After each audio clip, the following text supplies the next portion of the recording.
Hello students, good morning. ನಾನು ನಿಮ್ಮ Bhaskar, assistant professor of commerce, GFGC Magadi. ಇವತ್ತಿನ ದಿವಸ ನಾನು ನಿಮ್ಮ ಮುಂದೆ ತಂದಿರುವಂತಹ ಟಾಪಿಕ್ ಡಿಸ್ಕಷನ್ಗೆ ಕಾರ್ಲೇಷನ್ ಅನಾಲಿಸಿಸ್. ಏನಿದು ಕಾರ್ಲೇಷನ್ ಅನಾಲಿಸಿಸ್? ಈ ಸ್ಟ್ಯಾಟಿಸ್ಟಿಕ್ಸಲ್ಲಿ ಯಾವ್ಯಾವುದಕ್ಕೆ ಯೂಸ್ ಆಗುತ್ತೆ ಮತ್ತು ಯಾವ ರೀತಿ ಕ್ಯಾಲ್ಕುಲೇಟ್ ಮಾಡಬೇಕು ಅನ್ನೋ ವಿಚಾರನ ಇವತ್ತು ನಾನು ನಿಮ್ಮ ಮುಂದೆ ಡಿಸ್ಕಸ್ ಮಾಡೋಕ್ಕೆ ಹೊರಟಿದ್ದೀನಿ ಸ್ಟೂಡೆಂಟ್ಸ್. ಸೊ ಥಿಯರಿ ಎಷ್ಟು ಪರ್ಫೆಕ್ಟ್ ಆಗ್ತಿರೋ ಅಷ್ಟು ಪ್ರಾಕ್ಟಿಕಲ್ ಆಗು ಪರ್ಫೆಕ್ಟ್ ಆಗ್ತೀರಾ. ಮತ್ತು ಹೈಯರ್ ಸ್ಟಡೀಸ್ನಲ್ಲಿ ಅಥವಾ ಯಾವುದಾದ್ರು ಕಾಂಪಿಟೇಟಿವ್ ಎಕ್ಸಾಮಿನೇಷನ್ಸಲ್ಲಿ ಇದ್ರ ಬಗ್ಗೆ ಕ್ವಶನ್ಸ್ ಕೇಳಿದ್ರು ಕೂಡ ನೀವು ಆನ್ಸರ್ ಮಾಡುವಂತಹ ನಿಟ್ಟಿನಲ್ಲಿ ಇರಬೇಕು ಅನ್ನೋ ಉದ್ದೇಶಕ್ಕೋಸ್ಕರ ಸ್ವಲ್ಪ ಇನ್ ಡೀಟೇಲ್ ಆಗಿ ನಿಮ್ಮ ಹತ್ರ ಹಂಚ್ಕೊಳ್ಳೋಕ್ಕೆ ಇಷ್ಟಪಡ್ತೀನಿ. ಸೊ ಎಲ್ಲೂ ಕೂಡ ಸ್ಕಿಪ್ ಮಾಡ್ದಿರ ವಿಡಿಯೋ ಫುಲ್ಲು ಕೂಡ ನೋಡಿ ಸ್ಟೂಡೆಂಟ್ಸ್. ಹಾಗಾದ್ರೆ ಇಗೋಣ ಕಾರ್ಲೇಷನ್ ಅನಾಲಿಸಿಸ್.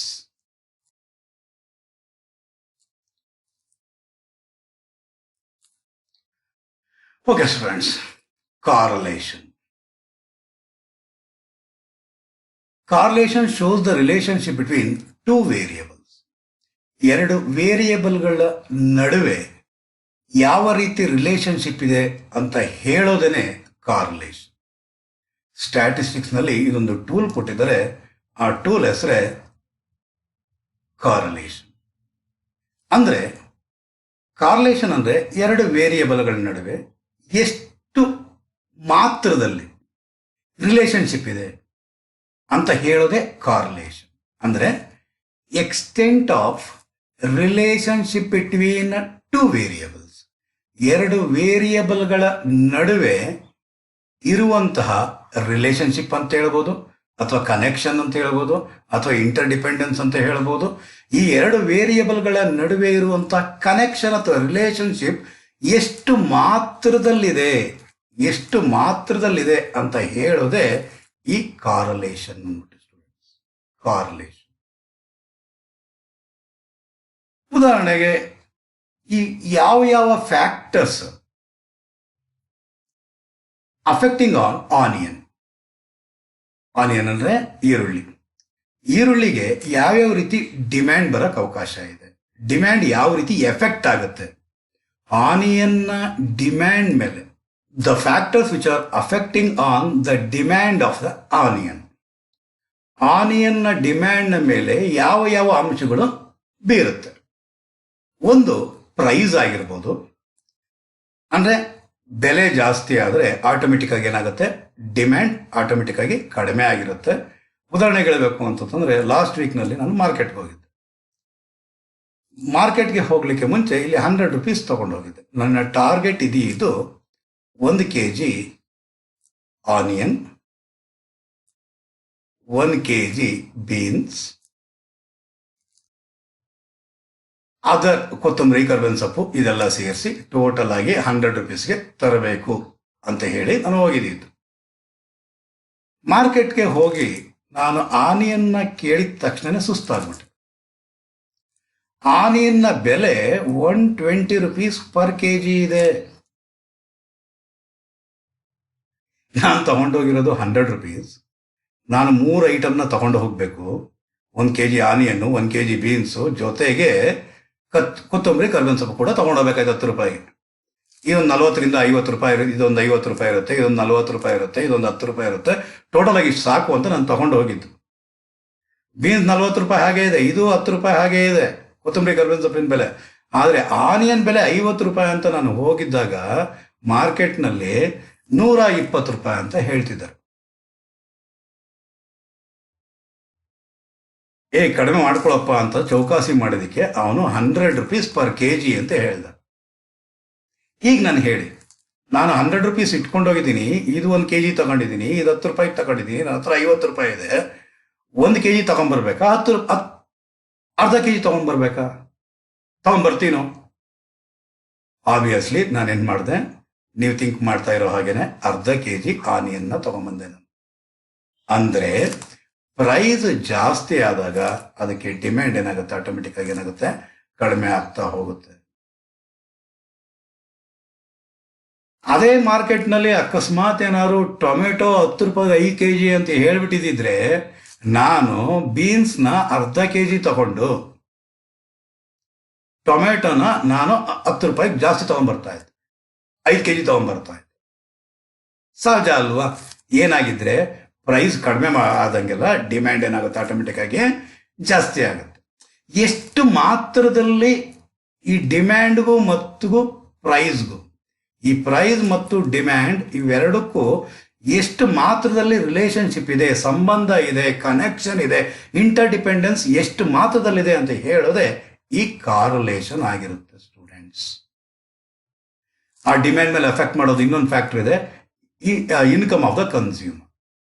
ಈಗ ನಾನೇ ಹೇಳಿದೆ ಇವಾಗ ನಿಮಗೆ, ನನ್ನ ಇನ್ಕಮ್ನ ಪ್ರಕಾರವಾಗಿ ಇವತ್ತಿನ ದಿನಕ್ಕೆ ತರಕಾರಿ ಎಷ್ಟು ತರಬೇಕಾಗಿರೋದು 100 ರೂಪೀಸ್ ತರಬೇಕು ಅಂತ ಹೋದೋ ನಾನು ಈ ರೀತಿ ಮಾಡಿದೆ. ಅದೇ ಅಕಸ್ಮಾತ್ ಏನಾದರೂ ನಮ್ಮ ಗುರುಗಳಾಗಿರೋರು ಅವರು 1,000 ರೂಪಾಯಿ ತಗೊಂಡೋಗಿದ್ರು, ಇರ್ರೆಸ್ಪೆಕ್ಟಿವ್ ಆಫ್ ದ ಮ್ಯಾಟರ್ ಅಂತ ಹೇಳಿ ಅವ್ರು ಏನು ಮಾಡ್ತಾರೆ, ಅವರು ನಮ್ಮ ಮನೆಗೆ ಆನಿಯನ್ ಕಡ್ಡಾಯವಾಗಿ ಬೇಕೇ ಬೇಕು ಅಂತ ಹೇಳಿ ಅವರು 120 ರೂಪಾಯಿ ಕೊಟ್ಬಿಟ್ಟು ಆನಿಯನ್ ತಗೊಂಡೋಗೋರು. ಹಾಗಾದ್ರೆ ಈ ಡಿಮ್ಯಾಂಡ್ ಮೇಲೆ ಪ್ರೈಸ್ ಜಾಸ್ತಿ ಕಡಿಮೆ ಆದರೂ ಕೂಡ ಡಿಮ್ಯಾಂಡ್ ಮೇಲೆ ಇನ್ಕಮ್ ಆಫ್ ದ ಕನ್ಸ್ಯೂಮರ್ ಕೂಡ ಎಫೆಕ್ಟ್ ಆಗತ್ತೆ. ಎಷ್ಟು ಮಾತ್ರದಲ್ಲಿ ಆಗುತ್ತೆ ಅಂತ ತಿಳ್ಕೊಳ್ಳೋ ಅಂತ ಒಂದು ಸ್ಟ್ಯಾಟಿಸ್ಟಿಕಲ್ ಟೂಲ್ ಇದೆ ಅಲ್ವಾ, ಅದನ್ನೇ ನಾವು ಕರಿತೀವಿ correlation. Price of competitor prices most important. ಅಕಸ್ಮಾತ್ ಈಗ ಇಲ್ಲಿ ಆನಿಯನ್ನ ಅನ್ನೋ ನಾನು ಉದಾಹರಣೆ ಇವಾಗ ನಾನು ನಿಮ್ಗೆ ಇಲ್ಲಿ ಕೊಟ್ಟಿರೋದ್ರಿಂದ, ಆನಿಯನ್ನ ಒಂದು ಅಂಗಡಿಯಲ್ಲಿ 100 ರೂಪಾಯಿ ಹೇಳ್ತಿದ್ದಾನೆ, ಇನ್ನೊಂದು ಅಂಗಡಿಯಲ್ಲಿ 120 ರೂಪಾಯಿ ಹೇಳ್ತಿದ್ದಾನೆ. ಹಾಗಾದ್ರೆ ಅಲ್ಲಿ ಪ್ರೈಸಸ್ ಏನಾಯ್ತು, ವೇರಿ ಆಯಿತು. ಇದು ಆಗುತ್ತೆ. ಅದಕ್ಕೆ ಬದಲಾಗಿ ಇನ್ನೊಂದು ಉದಾಹರಣೆ ತಗೊಂಡ್ರೆ, ಇಲ್ಲಿ ಪೆಪ್ಸಿ ಅಂತ ತಗೊಂಡಿದ್ದೀನಿ. ಪೆಪ್ಸಿಗೆ ಡಿಮ್ಯಾಂಡ್ ಎಷ್ಟಿರುತ್ತೆ, ಅವರ ಕಾಂಪಿಟೇಟರ್ ಯಾರು, ಯಾರ ಕಾಂಪಿಟೇಟರ್, ಪೆಪ್ಸಿಗೆ ಕಾಂಪಿಟೇಟರ್ ಯಾರು, ಕೋಕೋ-ಕೋಲಾ ಪ್ರೈಸ್ ಚೇಂಜಸ್ ಆದರೂ ಕೂಡ ಪೆಪ್ಸಿಯ ಡಿಮ್ಯಾಂಡ್ ಮೇಲೆ ಆಟೋಮೆಟಿಕ್ ಆಗಿ ಏನಾಗಿರುತ್ತೆ, ಎಫೆಕ್ಟ್ ಆಗುತ್ತೆ. ಎಷ್ಟು ಮಾತ್ರದಾಗ ಆಗುತ್ತೆ ಅಂತ ತಿಳ್ಕೊಳ್ಳುವಂತಹ ಒಂದು ಸ್ಟ್ಯಾಟಿಸ್ಟಿಕಲ್ ಟೂಲ್ ಇದೆ ಅಲ್ವಾ, ಅದನ್ನು ನಾವು ಕಾರ್ಲೇಷನ್ ಅಂತ ಹೇಳ್ತೀವಿ ಸ್ಟೂಡೆಂಟ್ಸ್. ಅದನ್ನೇ ಇಲ್ಲಿ ಆ ವಿಚಾರನೆ ಇನ್ನೊಂದ್ಸಲಿ ಹೇಳ್ತಾ ಇರುವಂತಹದ್ದು. 2 ವೇರಿಯೇಬಲ್ಸ್ ಇದೆ, ಒಂದು ಪ್ರೈಸ್ ಇದೆ.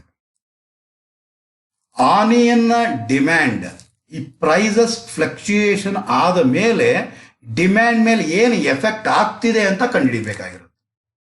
ಇನ್ಕಮ್ ಆಫ್ ದ ಕನ್ಸ್ಯೂಮರ್ನ ಇನ್ಕಮ್ ಚೇಂಜ್ ಆದ್ಮೇಲೆ ಜಾಸ್ತಿ ಕಡಿಮೆ ಆದರೆ ಅದರ ಮೇಲೆ ಈ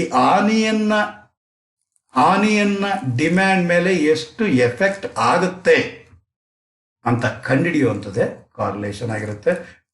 ನಾರ್ಮಲ್ ಆಗಿ ಪ್ರೈಸ್ ಜಾಸ್ತಿ ಆದರೆ ಡಿಮ್ಯಾಂಡ್ ಆಟೋಮೆಟಿಕ್ ಆಗಿ ಏನಾಗಿರುತ್ತೆ, ಕಡಿಮೆ ಆಗ್ಬಿಡುತ್ತೆ. ಇನ್ಕಮ್ ಕಡಿಮೆ ಆಯಿತು ಅಂತಂದ್ರೆ, ಇನ್ಕಮ್ ಆಫ್ ದ ಕನ್ಸ್ಯೂಮರ್ ಕಡಿಮೆ ಆಯಿತು ಅಂದರೆ ಆಟೋಮೆಟಿಕ್ ಆಗಿ ಡಿಮ್ಯಾಂಡ್ ಕೂಡ ಕಡಿಮೆ ಆಗೇ ಆಗುತ್ತೆ. ಈ ಕೊರೋನಾ ಟೈಮ್ನಲ್ಲಿ ಯಾರು ಅಷ್ಟಾಗಿ ಕೆಲಸ ಮಾಡೋಕ್ಕೆ ಅವಕಾಶ ಇಲ್ದಿರ ಅವರ ಇನ್ಕಮ್ ಲೆವೆಲ್ ಏನಾಗಿದೆ ಕಡಿಮೆ ಆಗಿತ್ತು. ಸೊ ಇನ್ಕಮ್ ಲೆವೆಲ್ ಕಡಿಮೆ ಆಗಿತ್ತು ಅಂತಂದ್ರೆ ಆಟೋಮೆಟಿಕ್ ಆಗಿ ಡಿಮ್ಯಾಂಡ್ ಕೂಡ ಏನಾಗಿರುತ್ತೆ, ಕಡಿಮೆ ಆಗಿರುತ್ತೆ ಸ್ಟೂಡೆಂಟ್ಸ್.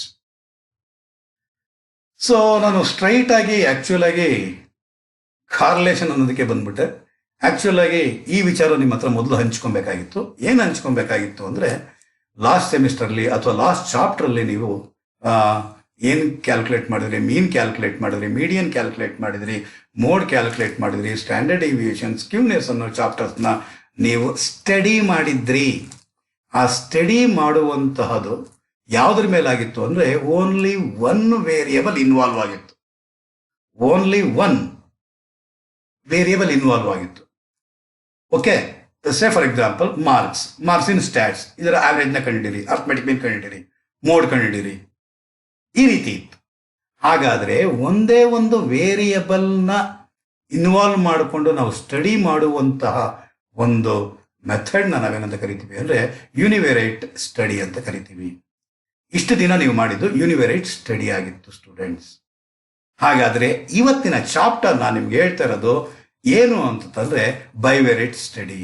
ಏನು ಬೈವೇರಿಯೇಟ್ ಸ್ಟಡಿ ಅಂತಂದ್ರೆ ಇನ್ವಾಲ್ವ್ಮೆಂಟ್ ಆಫ್ 2 ವೇರಿಯಬಲ್ ಸೈಮಲ್ಟೇನಿಯಸ್ ಆಗಿ 2 ವೇರಿಯಬಲ್ನ ಇನ್ವಾಲ್ವ್ ಮಾಡಿಕೊಂಡು ಕಂಡುಹಿಡಿಯುವಂತ ಒಂದು ಸ್ಟ್ಯಾಟಿಸ್ಟಿಕಲ್ ಟೂಲ್ ಆಗಿರುತ್ತೆ. ಅದನ್ನೇ ಕಾರಲೇಷನ್. ಕಾರಲೇಷನ್ ಅದರಲ್ಲಿದೆ ಕೋ ರಿಲೇಷನ್. ಏನು? ಕೋ ರಿಲೇಷನ್. ಕೋ ಅಂದ್ರೆ ಎರಡು. ಕೋ ಎಜುಕೇಶನ್ ಅಂತ ಕೇಳಿದ್ದೀರಾ, ಕೋ ಕರಿಕಲಮ್ ಅಂತ ಕೇಳಿದ್ದೀರಾ, ಕೋ ವೈಫ್ ಅಂತ ಹೇಳಿದ್ದೀರಾ. ಹಾಗಾದ್ರೆ ಕೋ ಅಂದ್ರೆ ಏನು? ಎರಡು. ಕೋ ಅಂದ್ರೇನು? ಎರಡು. ಅಥವಾ ಅದನ್ನ ಏನಂತ ಕರೀತೀರಾ ನೀವು? ಟೊಗೆದರ್, ಜೊತೆಗೆ, together. Relation in the sense connection, interdependence. ಈ ಎರಡು ವೇರಿಯಬಲ್ಸ್ ನ ನಡುವೆ ಏನು ಟೊಗೆದರ್ ಕನೆಕ್ಷನ್ ಇದೆ, ಕನೆಕ್ಟಿವಿಟಿ ಇದೆ, ಅಥವಾ ರಿಲೇಶನ್ಶಿಪ್ ಇದೆ ಅಂತ ಹೇಳೋದೆ ಕಾರಲೇಷನ್. ಅದೇನೆ ಬೈವೆರಿಟ್ ಸ್ಟಡಿನಲ್ಲಿ ನಾವು ಡಿಸ್ಕಸ್ ಮಾಡಕ್ಕೆ ಹೊರಟಿರೋದು ಸ್ಟೂಡೆಂಟ್ಸ್. ನಿಮಗೆ ಕ್ಲಾರಿಟಿ ಸಿಕ್ತು ಅಂತ ಅನ್ಕೊಂಡಿದ್ದೀನಿ. ಏನೇ ಡೌಟ್ಸ್ ಇದ್ರು ಕೂಡ ಕಾಮೆಂಟ್ ಬಾಕ್ಸ್ ಅಲ್ಲಿ ಹಾಕಿ, ಅದಕ್ಕೆ ಉತ್ತರ ಕೊಡಕ್ಕೆ ಪ್ರಯತ್ನ ಪಡ್ತೀನಿ ಸ್ಟೂಡೆಂಟ್ಸ್. So definition. ಈಗ ಮಾಮೂಲಿ ಒಂದು ಥಿಯರಿ ಅಂತ ಬಂದ ಮೇಲೆ ಅಲ್ಲೊಂದು ಡೆಫಿನೇಷನ್ ಅನ್ನೋದು ಇರಲೇಬೇಕು. Definition according to Lathrop, according to Lathrop, correlation is a joint relationship. Correlation is a joint relationship between two variables. ನಾನು ಅವಾಗಲಿಂದ ಅದನ್ನೇ ಹೇಳ್ತಾ ಇರೋದು. ಕಾರ್ಲೇಷನ್ ಅನ್ನೋದು ಏನೋ ಎರಡು ವೇರಿಯಬಲ್ಸ್ ನಡುವೆ ರಿಲೇಶನ್ಶಿಪ್ ಏನಿದೆ ಅದನ್ನೇ ಕಾರ್ಲೇಷನ್ ಅಂತ ಕರಿತೀವಿ. ಅದನ್ನೇ ಲ್ಯಾಥ್ರೋಪ್ ಅವರು ಅದನ್ನೇ ಹೇಳಿರೋದು. ಎರಡು ವೇರಿಯಬಲ್ಸ್ ನಡುವೆ ಜಾಯಿಂಟ್ ರಿಲೇಶನ್ಶಿಪ್ ಏನಿದೆ ಅದನ್ನೇ ನಾವೇನಂತ ಕರಿತೀವಿ? ಕಾರ್ಲೇಷನ್ ಅಂತ ಹೇಳ್ತೀವಿ. ಡೆಫಿನೇಷನ್, ಡಿಫೈನ್ ಕಾರ್ಲೇಷನ್ ಅಂತ ಹೇಳಿದಾಗ ನೀವು ಈಸಿ ಆಗಿರುವಂತಹ, ಸಿಂಪಲ್ ಆಗಿರುವಂತಹ ಈ ಡೆಫಿನೇಷನ್ ನೀವು ಕೊಡಬಹುದು 2 marks point of view. So according to Lathrop, correlation is a joint relationship between two variables ಅಂತ ಹೇಳ್ಬೋದು ಸ್ಟೂಡೆಂಟ್ಸ್. ಅದೇ ರೀತಿಯಲ್ಲಿ ಫರ್ಗ್ಯೂಸನ್ ಏನಂತ ಹೇಳ್ತಾರೆ ಅಂತಂದ್ರೆ, ಫರ್ಗ್ಯೂಸನ್ ಅವರು correlation is concerned with describing the degree of relationship between two variables. ಎರಡು variables ನಡುವೆ ಡಿಗ್ರಿ ಆಫ್ ರಿಲೇಶನ್ಶಿಪ್ ನ ಸೂಚಿಸುತ್ತೆ ಅಥವಾ ಡಿಸ್ಕ್ರೈಬ್ ಮಾಡುತ್ತೆ. ಅದನ್ನೇ ಕಾರ್ಲೇಷನ್ ಅಂತ ಹೇಳ್ತಾರೆ. Correlation is concerned with describing the degree of relationship between two variables ಅಂತ ಹೇಳ್ತಾರೆ ಸ್ಟೂಡೆಂಟ್, ಅಕಾರ್ಡಿಂಗ್ ಟು ಫರ್ಗ್ಯೂಸನ್. ಹಾಗಾದ್ರೆ ಈ ಎರಡನ್ನೂ ನೀವು ಕನ್ಸಿಡರ್ ಮಾಡಿದಾಗ ಅದರ ಮೀನಿಂಗ್ ಏನ್ ಬರುತ್ತೆ ಅಂತಂದ್ರೆ, ಆಕ್ಚುಲ್ ಆಗಿ what do you mean by correlation ಅಂತ ಏನಾದ್ರು ಕೇಳಿದಾಗ ಅಲ್ಲಿ ಡೆಫಿನೇಷನ್ ಬರೆಯುವಂತ ಅಗತ್ಯ ಇಲ್ಲ, ಮೀನಿಂಗ್ ಬರೀಬೇಕಾಗಿರುತ್ತೆ students. The relationship existing between two quantitative variables is called as correlation. Arithmetic meaning ಹೇಳುವಾಗ ಈ ಕ್ವಾಂಟಿಟೇಟಿವ್, ಕ್ವಾಲಿಟೇಟಿವ್ ಅನ್ನೋದನ್ನ ಎಕ್ಸ್ಪ್ಲೈನ್ ಮಾಡಿದ್ದೀನಿ. ಸೊ ಈಗಲೂ ಈ ಟಾಪಿಕ್ ಅಲ್ಲಿ ಸ್ವಲ್ಪ ಟೈಮ್ ಗ್ಯಾಪ್ ಆಗಿರೋದ್ರಿಂದ ಇಲ್ಲಿ ಹೇಳಕ್ಕೆ ಬಯಸ್ತೀನಿ. ಹಾಗಾದ್ರೆ ಕ್ವಾಂಟಿಟೇಟಿವ್ ವೇರಿಯಬಲ್ಸ್ ಅಂದ್ರೇನು, ಕ್ವಾಂಟಿಟೇಟಿವ್ ಅಂದ್ರೇನು, ಕ್ವಾಲಿಟೇಟಿವ್ ಅಂದ್ರೇನು ಅದನ್ನ ಹೇಳಕ್ ಬಯಸ್ತೀನಿ. ಫಸ್ಟ್ ನಾನು ಕ್ವಾಂಟಿಟೇಟಿವ್ ಅಂದ್ರೇನು, ಕ್ವಾಲಿಟೇಟಿವ್ ಅಂದ್ರೇನು ಅಂತ ಹೇಳಕ್ ಬಯಸ್ತೀನಿ ಸ್ಟೂಡೆಂಟ್ಸ್. ಹಾಗಾದ್ರೆ ಕ್ವಾಂಟಿಟೇಟಿವ್ ಅಂತಂದ್ರೆ ಉದಾಹರಣೆಗೆ ಹೇಳ್ತೀನಿ ನಿಮ್ಗೆ, ಸಿಂಪಲ್ ಭಾಷೆಯಲ್ಲಿ ನಿಮ್ಗೆ ಅರ್ಥ ಆಗೋ ರೀತಿಯಲ್ಲಿ. ನಮ್ಮ ಸ್ಟೂಡೆಂಟ್ನ ಕೇಳಿದೆ, ಏ ಭರತ್, ಏನು ನಿಮ್ಮ ಮನೆಗೆ ಇವತ್ತು ಟಿಫನ್ನು? ಉಪ್ಪಿಟ್ಟು ಸರ್. ಆನ್ಸರ್ ಬಂದ್ಬಿಡ್ತು. ಎಷ್ಟು ತಿಂದೆ?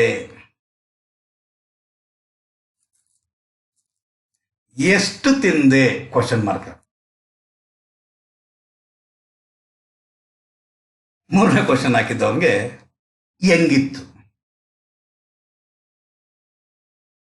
ಎಷ್ಟು ತಿಂದೆ ಅಂದ್ರೆ ಅವನು ಅರ್ಧ ಕೆಜಿ ಅಂತ ಹೇಳ್ತಾನೆ ಅನ್ಕೊಳ್ಳಿ. ಎಷ್ಟು?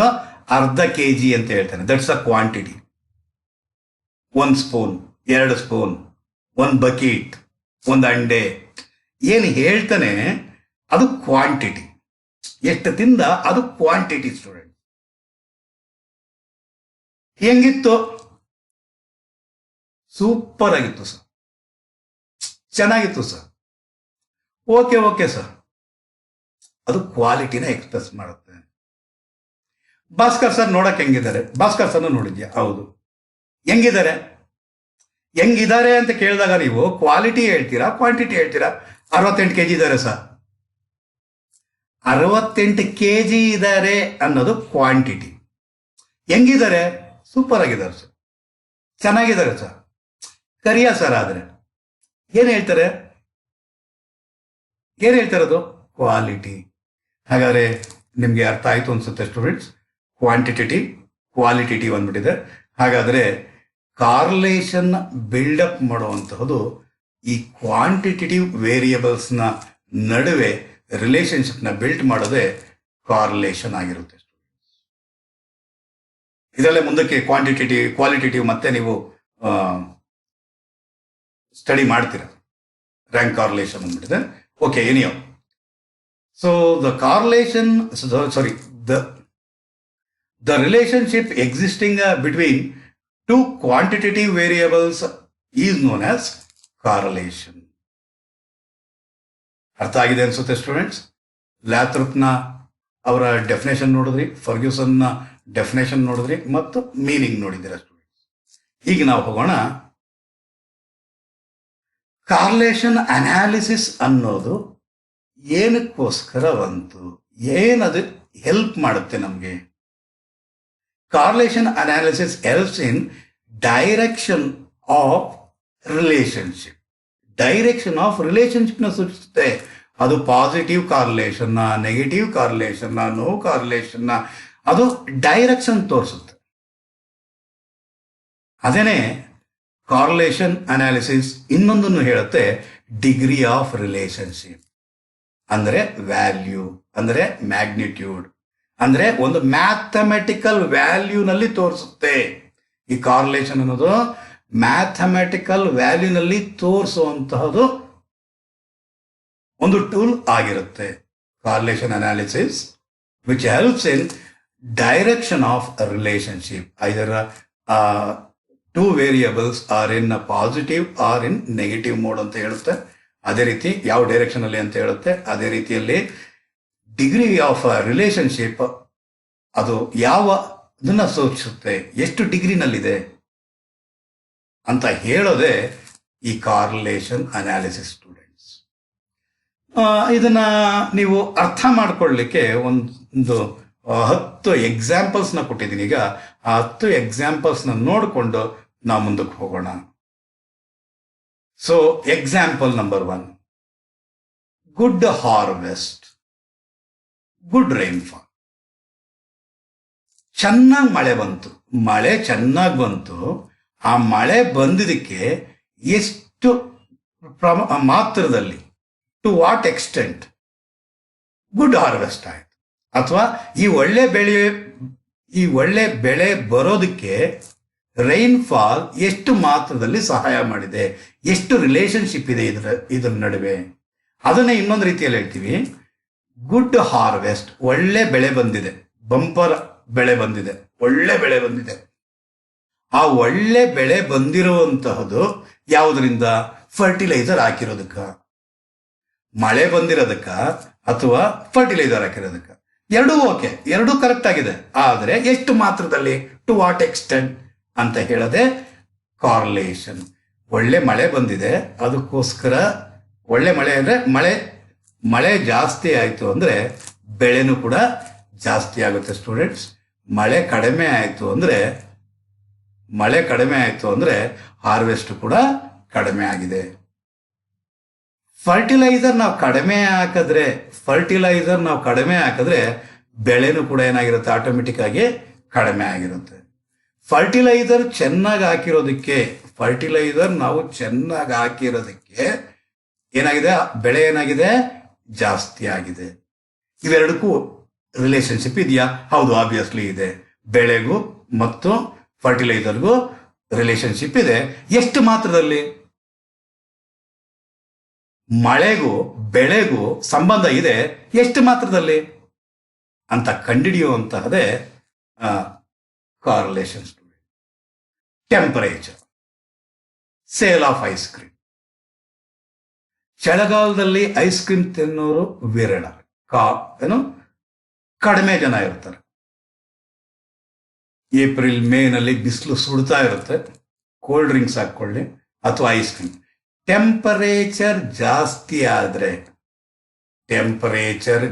ಆದರೆ ಸೇಲ್ ಆಫ್ ಐಸ್ ಕ್ರೀಮ್ ಕೂಡ ಏನಾಗಿರುತ್ತೆ, ಜಾಸ್ತಿ ಇರುತ್ತೆ.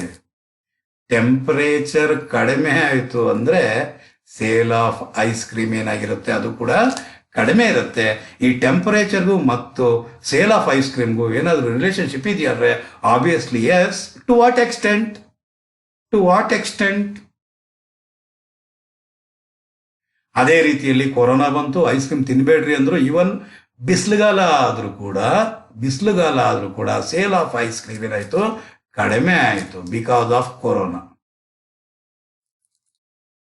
ಹಾಗಾದ್ರೆ ಟೆಂಪರೇಚರ್ ಹೈಕ್ ಆದರೂ ಕೂಡ, ಟೆಂಪರೇಚರ್ ಜಾಸ್ತಿ ಆದರೂ ಕೂಡ ಸೇಲ್ ಆಫ್ ಐಸ್ ಕ್ರೀಮ್ ಕಡಿಮೆ ಆಯಿತು because of corona. To what extent?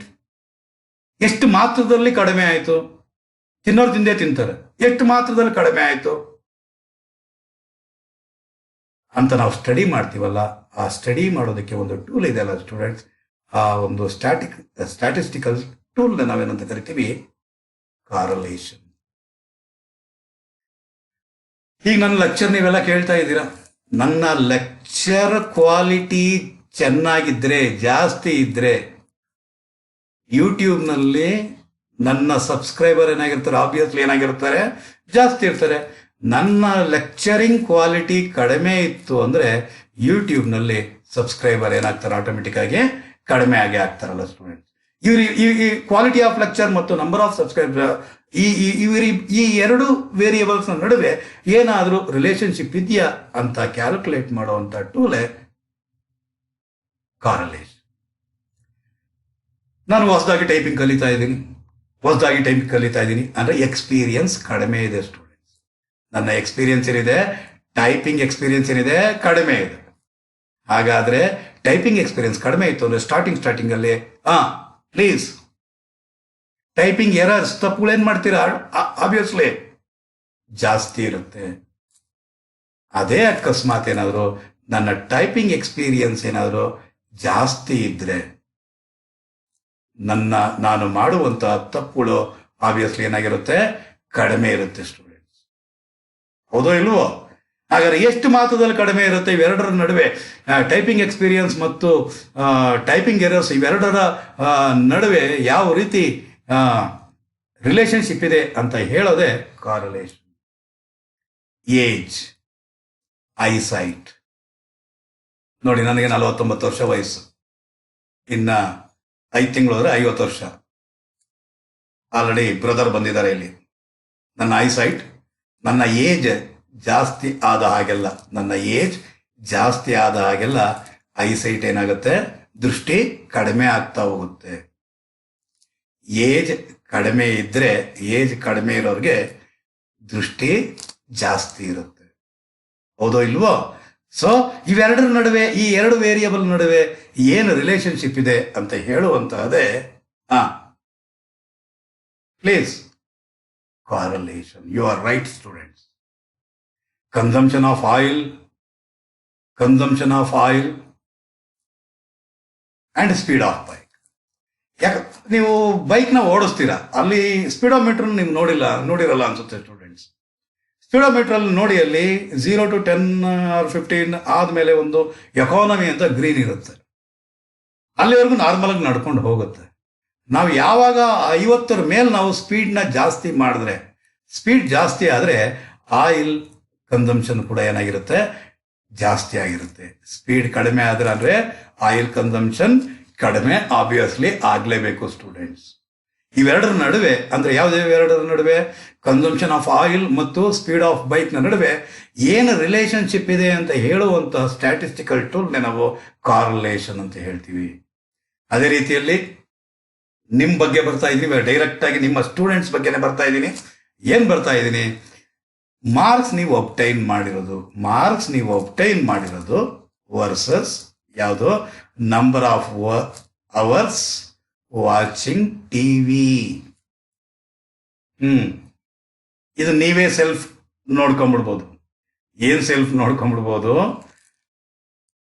TV ಜಾಸ್ತಿ ಹೊತ್ತು ನೀವು ನೋಡಿದ್ರೆ ಸ್ಟೂಡೆಂಟ್ಸ್, ಮೂವೀಸ್ನ ಜಾಸ್ತಿ ಹೊತ್ತು ನೋಡಿದ್ರೆ, ಸೀರಿಯಲ್ಸ್ನ ಜಾಸ್ತಿ ಹೊತ್ತು ನೀವು ನೋಡಿದ್ರೆ, ಓದೋದೇನಾಗಿರುತ್ತೆ ಆಟೋಮೆಟಿಕ್ ಆಗಿ ಕಡಿಮೆ ಆಗಿರುತ್ತೆ. ತಲೆ ಒಳಗಡೆ ಎಲ್ಲ ಅದೇ ಕೂತಿರುತ್ತೆ. ಮಾರ್ಕ್ಸ್ ಒಬ್ಟೈರ್ಡ್ ಆಬ್ವಿಯಸ್ಲಿ ಏನಾಗಿರುತ್ತೆ? ಕಡಿಮೆ ಇರುತ್ತೆ. ನೀವು ಟಿವಿ ನೋಡೋದು ಕಡಿಮೆ ಮಾಡಿರೋದ್ರಿಂದ ಮಾರ್ಕ್ಸ್ ಒಬ್ಟೈನ್ ಆಟೋಮೆಟಿಕ್ ಆಗಿ ಏನಾಗಿರುತ್ತೆ? ಜಾಸ್ತಿ ಇರುತ್ತೆ. ಹಾಗಾದ್ರೆ ಇವೆರಡರ ನಡುವೆ ಏನ್ ರಿಲೇಶನ್ಶಿಪ್ ಇದೆ ಅಂತ ತಿಳ್ಕೊಳ್ಳುವಂತ ಒಂದು ಟೂಲ್ನ ನಾವೇನಂತ ಕರಿತೀವಿ? Correlation. Number of hours watching TV ಮತ್ತು ಮಾರ್ಕ್ಸ್ ಒಬ್ಟೈನ್. ಇದಕ್ಕೆ ಇನ್ನೊಂದು ತಗೊಳ್ಳೋದಾದ್ರೆ number of hours of study, marks obtain. Number of hours study, ನೀವು ನಂಬರ್ ಆಫ್ ಇದು ನೀವೇ ಹೇಳ್ಬಿಡ್ತೀರಾ. ನಂಬರ್ ಆಫ್ ಅವರ್ಸ್ ಜಾಸ್ತಿ ಸ್ಟಡಿ ಮಾಡಿದಷ್ಟು ಮಾರ್ಕ್ಸ್ ಒಬ್ಟೈನ್ ಏನಾಗಿರುತ್ತೆ? ಆಟೋಮೆಟಿಕ್ ಆಗಿ ಜಾಸ್ತಿ ಇರುತ್ತೆ. ಇವೆರಡರ ನಡುವೆ ಏನ್ ರಿಲೇಶನ್ಶಿಪ್ ಇದೆ ಅಂತ ತಿಳ್ಕೊಳ್ಳುವಂತಹ ಟೂಲ್ನ ಏನಂತ ಕರಿತೀರಾ? ಕಾರ್ಲೇಷನ್. ಅಂದ್ರೆ ಇದು ನಂಬರ್ ಆಫ್ ಅವರ್ಸ್ ನೀವು ಕಡಿಮೆ ಸ್ಟಡಿ ಮಾಡಿದ್ರೆ ಮಾರ್ಕ್ಸ್ ಆಟೋಮೆಟಿಕ್ ಆಗಿ ಕಡಿಮೆ ಬಂದೇ ಬರುತ್ತೆ. ಅವಾಗ ಎಷ್ಟೋ ಜನ ಅನ್ಕೊಂಡಿರ್ತಾರೆ, ಅಯ್ಯೋ ಇನ್ನೂ ಚೆನ್ನಾಗಿ ಓದಿದ್ದೀನಿ, ಚೆನ್ನಾಗಿ ಮಾರ್ಕ್ಸ್ ಬಂದಿರೋದು ಅಂತ ತಂದ್ಬಿಟ್ಟು. ಹಾಗಾದ್ರೆ 10ನೇದು price of a product and demand of a product. ಈಗೆಲ್ಲ ನಾನು ಆಗ್ಲೇ ಸ್ಟಾರ್ಟಿಂಗ್ ನಲ್ಲೇ ಹೇಳಿದೆ. ನಾನು ನಿಮಗೆ ಏನು ಹೇಳಿದೆ? ನಾನು ಮಾರ್ಕೆಟ್ಗೆ ಹೋಗಿದ್ದ ವಿಚಾರ ಹೇಳಿದೆ. ಪ್ರೈಸ್ ಜಾಸ್ತಿ ಆಯಿತು ಅಂದರೆ ಡಿಮ್ಯಾಂಡ್ ಆಟೋಮೆಟಿಕ್ ಆಗಿ ಏನಾಗಿರುತ್ತೆ? ಕಡಿಮೆ ಇರುತ್ತೆ. ಇದು ಆಲ್ರೆಡಿ ಎಕನಾಮಿಕ್ಸ್ ಅಲ್ಲಿ ಓದಿರ್ತೀರ ನೀವು. ಇನ್ನೊಂದ್ಸಲಿ ಒಂದ್ ಸ್ವಲ್ಪ ಮೆಲ್ಕು ಹಾಕೋದಕ್ಕೆ ಒಂದು ಅವಕಾಶ ಸಿಕ್ಕಿದೆ. ಪ್ರೈಸ್ ಜಾಸ್ತಿ ಆಯಿತು ಅಂದ್ರೆ ಡಿಮ್ಯಾಂಡ್ ಏನಾಗಿರುತ್ತೆ? ಆಟೋಮೆಟಿಕ್ ಆಗಿ ಕಡಿಮೆ ಆಗಿರುತ್ತೆ. So these are all some examples of correlation. ಇಷ್ಟು ನೀಟಾಗಿ ನಾನು ಹೇಳಿದ್ದೀನಿ ಅನ್ಸುತ್ತೆ, ಕಮ್ಯುನಿಕೇಟ್ ಮಾಡೋದಕ್ಕೆ ಪ್ರಯತ್ನ ಪಟ್ಟಿದ್ದೀನಿ. ಸೊ ನೀವು ಎಲ್ಲೂ ಸ್ಕಿಪ್ ಮಾಡ್ದಿರಾ ನೋಡಿದ್ರೆ ನಿಮಗೂ ಅರ್ಥ ಆಗಿದೆ ಅಂತ ಭಾವಿಸ್ತೀನಿ ಸ್ಟೂಡೆಂಟ್ಸ್. ಹಾಗಾದ್ರೆ ಈಗ ಹೋಗೋಣ ಟೈಪ್ಸ್ ಆಫ್ ಕಾರ್ಲೇಷನ್. ಹಾಗಾದ್ರೆ ನಾವು ಇಷ್ಟೊತ್ತು ಸ್ಟಡಿ ಮಾಡಿದ್ದು meaning, definition, introduction, meaning, definition, correlation analysis ಯಾವುದನ್ನು ಸೂಚಿಸುತ್ತೆ ಅಂದ್ಬಿಟ್ಟಿದೆ, ಮತ್ತು ಒಂದು 10 ಎಕ್ಸಾಂಪಲ್ಸ್ ನೋಡಿದ್ವಿ ಸ್ಟೂಡೆಂಟ್ಸ್. ಹಾಗಾದ್ರೆ ಈಗ ಹೋಗೋಣ types of correlation. Okay students, ಈಗಾಗಲೇ ನಾವು meaning of correlation, definition of correlation, examples of correlation ತಿಳ್ಕೊಂಡಿದ್ದೀವಿ. ಈಗ ಈ ಕಾರ್ಲೇಷನ್ನ ಸಿಗ್ನಿಫಿಕೆನ್ಸ್ ಏನು, ಅದರ ಯುಟಿಲಿಟೀಸ್ ಎಲ್ಲೆಲ್ಲಿರುತ್ತೆ, ಯೂಸರ್ಸ್ ಎಲ್ಲೆಲ್ಲಿ ಮಾಡ್ತೀವಿ ಅನ್ನೋ ವಿಚಾರನ, ಅಂದ್ರೆ users, utilities or significance of correlation ತಿಳ್ಕೊಳ್ಳೋಣ ಸ್ಟೂಡೆಂಟ್ಸ್. ಸೊ ನಂಬರ್ ಒನ್,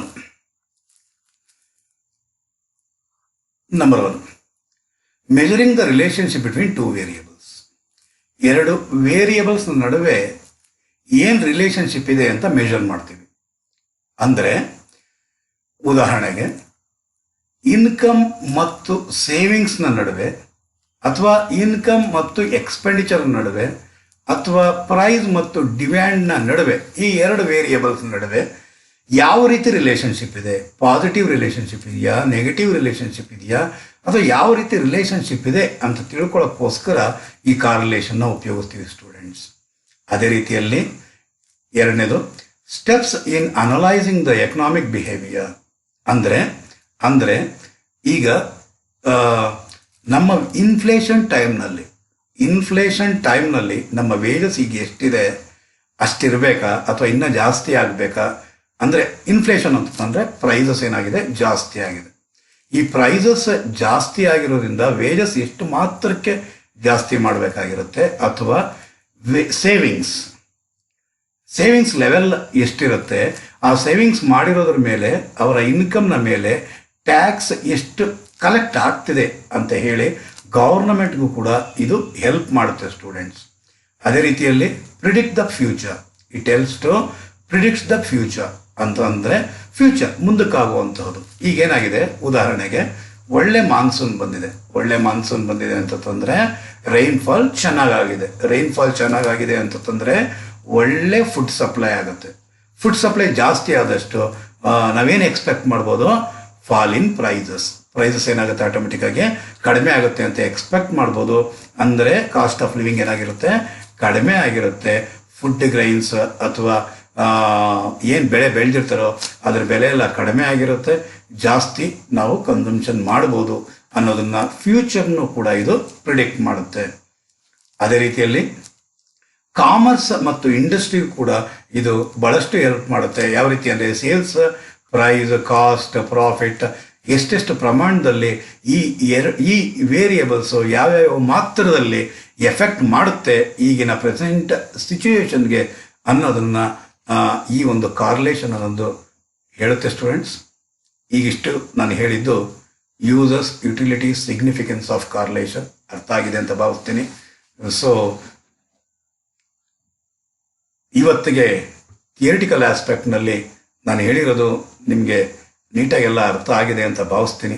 ಅಕಸ್ಮಾತ್ ಅರ್ಥ ಆಗಿಲ್ಲ ಅಂದರೆ ಕಾಮೆಂಟಲ್ಲಿ ಹಾಕಿ, ಅಥವಾ ಇನ್ನೊಂದ್ಸಲಿ ರಿವೈಂಡ್ ಮಾಡಿಕೊಂಡು ನೋಡಿ, ಅರ್ಥ ಆಗೇ ಆಗುತ್ತೆ ಅಂತ ಭಾವಿಸ್ತೀನಿ ಕೂಡ. ಇದು ಪಾರ್ಟ್ 1 ವಿಡಿಯೋ ಆಗಿರುತ್ತೆ. ಪಾರ್ಟ್ 2ನಲ್ಲಿ ನಾನು ಬರುವಂತಹದ್ದು types of correlation, methods of